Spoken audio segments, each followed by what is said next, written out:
வணக்கம் நண்பர்களே. சென்னை உயர்நீதிமன்றத்தில் ஜனநாயகன் படம் குறித்த அந்த விவாதம் வந்த பொழுது, வழக்கு விசாரணைக்கு வந்த பொழுது, அந்த உயர்நீதிமன்றம் சொன்ன கருத்து தான் இப்போ ரொம்ப கூர்ந்து கவனிக்கப்பட வேண்டியதாக இருக்குது. தணிக்கை வாரியத்துக்கு ஒரு புகார் வந்திருக்கு அப்படின்னு உயர்நீதிமன்றம் சொல்லுது. இன்றைக்கி சொன்னது என்ன அப்படின்னா, சில வெளிநாட்டு சக்திகள் இந்தியாவில் மத கலவரத்தை உண்டு செய்ய முயற்சிக்கின்றன. அது போன்ற அதை சித்தரிக்கக்கூடிய காட்சிகள் அல்லது வசனங்கள் அந்த படத்தில் இருப்பதாக தணிக்கை குழுவிற்கு புகார் வந்திருக்கிறது. அந்த புகாரின் அடிப்படையில் தான் மறு ஆய்வு செய்ய வேண்டும், மறு தணிக்கை செய்ய வேண்டும் என்ற கட்டாயம் தணிக்கை குழுக்கு ஏற்படுது, சென்சார் போர்டுக்கு அப்படின்னு உயர்நீதிமன்றம் சொல்கிறாங்க. How for it's true and how they're going to prove, இது எந்த அளவுக்கு உண்மை, இதை எப்படி இவர் நிரூபிப்பார்கள், இந்த இரண்டும் விவாதத்துக்குரியது. இதை படம் பார்க்கும் பொழுது நாம் புரிந்து கொள்ளலாம். அதற்கு முன்பு சென்சார் போர்டு அதை பார்த்து தான் தெரிஞ்சுக்கணும். இதுக்கு நாம் உடனடியான பதில் இல்லை. ஆனால் இது ஒரு ஆபத்தான அறிகுறி.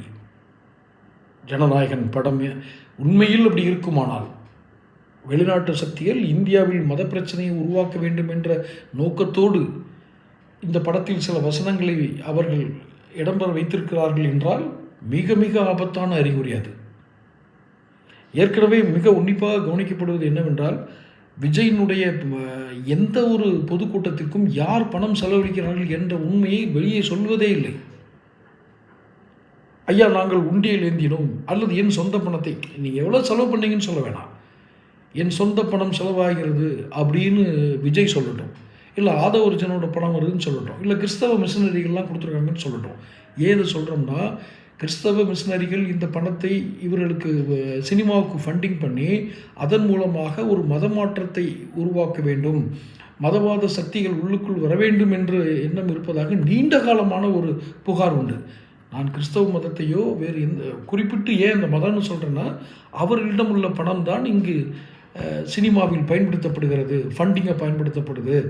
யார் தங்களுடைய மதமாற்ற உருவாக்கத்திற்கு துணை நிற்கிறார்களோ அவர்களுக்கு அந்த பணம் ஃபண்டிங் செய்யப்படும். அவர்கள் நிச்சயமாக இதுக்கு உதவுவார்கள். திரைப்படம் மூலமாகவோ அந்த படத்தினுடைய ஏதோ ஒரு மையக்கருவிலோ இதை வைப்பார்கள். இதை நீண்ட காலமாக விவாதித்துட்டு இருக்கக்கூடிய ஒரு விஷயம்தான். இன்றைக்கி உயர்நீதிமன்றம் இதை சொல்கிறது. தணிக்கை வாரியத்திற்கு இப்படி ஒரு புகார் வந்திருக்கிறது, வெளிநாட்டு சக்திகள் இந்தியாவில் மத கலவரத்தை உண்டு பண்ண முயற்சிக்கின்றன. அப்போ இதில் கூர்ந்து கவனிக்க வேண்டியது, இந்த கருத்து உண்மையா? இரண்டாவதாக, கண்ணை மூடிக்கொண்டு நம்பும் விஜய் ரசிகர்கள் தயவு செய்து ஒரு முறை நீங்கள் பரிசீலியுங்கள். இவர் ஆட்சி கொண்டு வருவதிலே துடிப்பார்க்காதீங்க. தொடர்ந்து பேசும்.